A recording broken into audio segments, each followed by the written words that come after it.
Hey everybody, today's equipment workout, we are going to be doing some skill work to start. We're going to be setting a clock for 10 minutes, and every minute on the minute you're going to be doing something a little different. The first minute will be 30 seconds of double under practice or jump rope practice, and you're going to spend 30 seconds attempting to do as many double unders or as beautiful double unders as possible, and then after that you're going to rest for the next 30 seconds. So you want the clock on your phone. We use Gym Next at the gyms, and I can put that in the description below for you guys to click a link if you don't have one. Otherwise, a good stopwatch on your phone and just set it up so you can see it.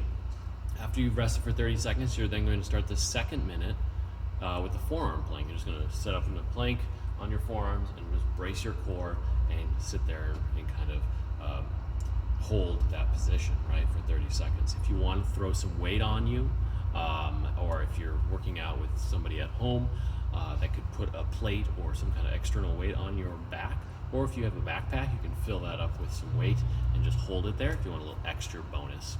Rest 30 seconds after that, and then back to the double unders. And we repeat that for 5 rounds or 10 minutes until the clock hits 10. So the idea today is not push strength, be crazy about, lifting heavy and stuff. You can do that on your own if you want. But today we're really focusing on working on that double under skill and practicing that. So the other movement is meant to just work on core stability and accessory as well, but not tax you so much that you can't go back to your double unders at the new minute with fatigue. We want you to be able to attack each minute of double unders for those 30 seconds with good mental capacity and also physical capacity, right? So double unders, of course, a lot of times we see maybe the donkey kick where somebody's jumping up and down and bringing those feet up. We want to cut that out, so maybe videotape yourself or have somebody watch you and make sure that you're not doing that, right? We want to minimize that. First, do single unders with a nice relaxed jump, and then try to do some double unders while still maintaining that same bounce that you had before. Sometimes we see the dolphin where you come forward with your feet when you jump like this. That we want to try to cut out as well. It's not actually that sustainable across 50 reps or so. You might get a couple, but you're going to start to fatigue a little bit faster. You're exerting energy out away from you. You just want to go straight up and down. And then the hands, a lot of times people start to bring the hands down back here. We want to keep them close, elbows tight to the body, and use just your wrists, right, to make the rope do the 2 rotations. It's not an elbow and it's not a shoulder movement, right? A lot of times this happens. You want to be just shaking the maracas, as I call it. Shake the maracas with your wrists, okay?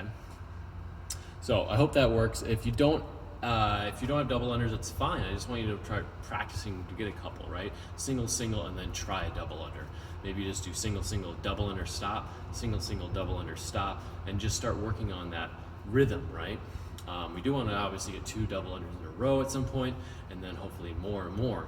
So working on when you drive that wrist quickly is important. We don't want to wait and just try to drive it as soon as it passes through our feet, but more when the rope's above us doing its rotation. That's when we want to do the double flick.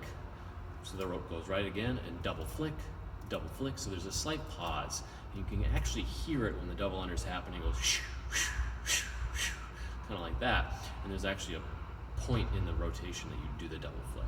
Anyways, enough about double unders. Take a video, send it to your coach online. If you have questions, we can give a couple points of feedback. The workout is 5 rounds for time. There's a 30-minute cap, so this is the long one.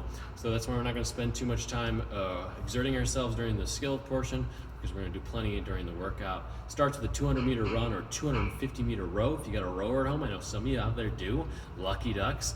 Use that rower for 250 meters. Otherwise, if you are a runner, go run 200 meters and then come back in. 60 double unders or 120 singles would be probably fine.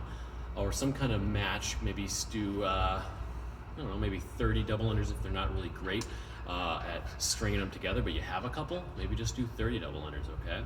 25 Abmat Situps, 25 wall ball shots at 20 and 14, and then you rest for a minute in between each round. So there's built-in rest, so you want to get through the volume. It's kind of like a chipper every single time, 5 rounds through, If you don't have a wall ball, very light dumbbells, 5 pounds or even lighter, or whatever, you're gonna squat and drive overhead, reset, squat, drive overhead, okay? Abmat sit-ups, pretty straightforward with those, and then double unders, like I said, for those scaling options. So should be a good cardio day, nice long sweater. See you later.